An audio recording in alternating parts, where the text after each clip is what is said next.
Vice President Joe Biden raised eyebrows again when he said yesterday the Tea Party and the Occupy Wall Street movements have a lot in common.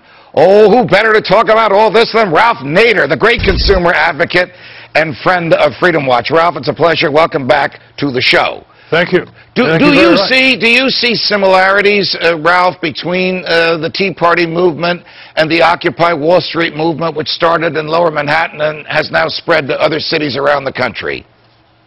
Before the Tea Party movement was hijacked by the corporatist Republicans, yes, they were very much worried about the Wall Street bailout. They were worried about the restrictions on civil liberties in the Patriot Act. They were worried about bloated military budgets and criminal unconstitutional wars of aggression. You remember those early days? Yes, I do. But, you know, they were taken over by groups in Wall Street, Dick Armey's group and others. And so the Tea Party now is basically the corporatist wing of the Republican Party. What can we do, Ralph, what can we do, Ralph, to stop the involvement of government and corporations, to prevent the government from picking winners and losers and deciding to give taxpayer dollars to some people and let other people die on the vine, like Solyndra, for example? Or the $51 billion in outstanding loan guarantees for nuclear power plants. Same principle. That's the big, here's what I think is going on with Occupy Wall Street. It's basically a kind of visceral justice movement dealing with unfairness of the bosses in Wall Street who have violated, when they crashed, the bosses at Wall Street crashed on the workers, on the investors, and on the taxpayers starting in 2008, as everybody knows. This Occupy Wall Street effort is basically saying, it's really saying, look, you guys are running the show, Wall Street and Washington, running the show.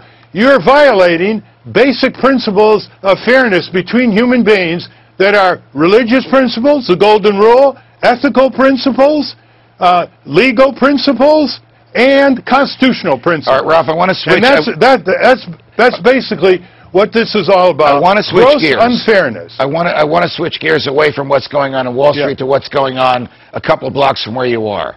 Can the president make himself judge, jury, and executioner and kill an American anywhere on the planet whom the president alone has decided, perhaps in consultation in secret with others, is a danger to society and to national security? That's not a president, that's a dictator. That's a complete violation of due process, separation of powers. You don't put in the White House, and our framers, as you know so well, with your books, the founders of our republic refused, I say refused, Article 1, Section 8, to begin with, to put the power to exercise violence abroad and plunge a nation into a war in the hands of the president.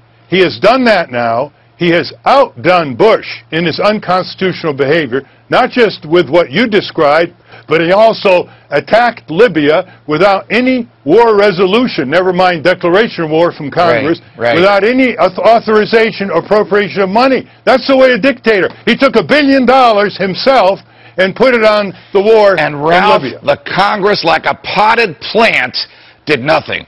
We got to go. We appreciate your time. Thanks for joining us, Ralph Nader. Always a pleasure. You wait and see what someone does in the Congress pretty soon.